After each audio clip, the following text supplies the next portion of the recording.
السلام علیکم، کیسے ہیں آپ سب؟ امید کرتی ہوں خیر و عافیت سے ہوں گے۔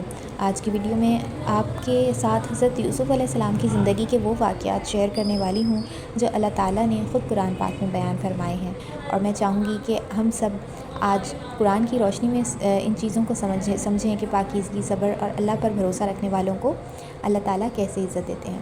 تو چلیں ہم ویڈیو کا آغاز کرتے ہیں۔ اصل میں ہوتا یہ ہے کہ کبھی کبھی زندگی میں ہمیں ایسے راستوں پر لے کر جا رہی ہوتی ہے زندگی کہ جہاں ہر طرف اندھیرا لگتا ہے، لیکن جو شخص اپنے رب پر یقین رکھتا ہے اس کے لیے ہر اندھیرا روشنی میں بدل جاتا ہے۔ اور حضرت یوسف علیہ السلام کی پوری داستان اسی بات کی تصدیق کرتی ہے، اور یہ ایک بہت خوبصورت مثال ہے۔ قرآن پاک کی آیات سے شروع کرتے ہیں۔ سورہ یوسف کی اعوذ باللہ من الشیطان الرجیم، بسم اللہ الرحمن الرحیم، رب اشرح لی صدری ویسر لی امری واحلل عقدۃ من لسانی یفقہوا قولی۔ اچھا، سورہ یوسف کی آیت نمبر 23 ہے، میں ترجمہ پڑھ لیتی ہوں۔ وہ عورت جس کے گھر میں یوسف تھے، اس نے انہیں اپنی طرف مائل کرنا چاہا۔ اس نے دروازے بند کر دیے اور کہا، آؤ میری طرف۔ یوسف نے کہا، میں اللہ کی پناہ لیتا ہوں۔ یہاں سے ہمیں اس چیز کا پتہ چل رہا ہے کہ ماحول مکمل طور پر فتنہ بن چکا تھا۔ دروازے بند ہو گئے، کوئی دیکھنے والا نہیں تھا، لیکن یوسف علیہ السلام نے معاذ اللہ کہا، یعنی میں اللہ کی پناہ لیتا ہوں۔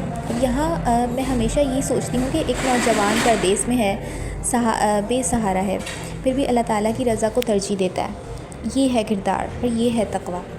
پھر اگلی آیت ہے، آیت نمبر 25 میں، دونوں دروازے کی طرف دوڑے اور عورت نے پیچھے سے یوسف کی قمیض پھاڑ دی۔ اب یوسف علیہ السلام تو ظاہر بھاگ کر نکلنا چاہ رہے تھے، وہ گناہ کے قریب بھی نہیں جانا چاہ رہے تھے، اور اللہ تعالیٰ نے انہیں وہی شان عطا کی کہ سچ خود بول اٹھا۔ قمیض کا پیچھے سے پھٹنا ثابت کر گیا کہ حضرت یوسف علیہ السلام کا کوئی قصور نہیں ہے، وہ بے قصور ہے۔ پھر سورہ یوسف کی آیت نمبر 28 میں ہے کہ اگر اس کی قمیض پیچھے سے پھٹی ہے تو عورت جھوٹی ہے اور یوسف سچے۔ تو اللہ نے وہیں پر یوسف علیہ السلام کی سچائی ظاہر کر دی۔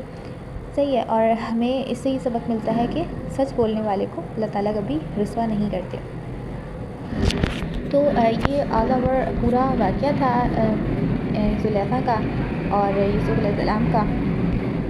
یعنی صورت تو بہت بڑی ہے اور اس کے اندر بہت ساری چیزیں ہیں، ظاہر ہے ایک پوری داستان ہے، تو اس میں سے ہم نے صرف یہ دیکھا ہے کہ یعنی ایک پوائنٹ ایک بتایا ہے، ایک سین آپ کے ساتھ جو ہے وہ میں نے شیئر کیا ہے۔ تو مزید آگے کیا ہوا تھا اور حضرت یوسف علیہ السلام کو کنویں سے کس طرح نکالا گیا اور کیا خواب دیکھا تھا، اور یہ ساری چیزیں اگر آپ جاننا چاہتے ہیں تو ہمارے ساتھ جڑے رہیے۔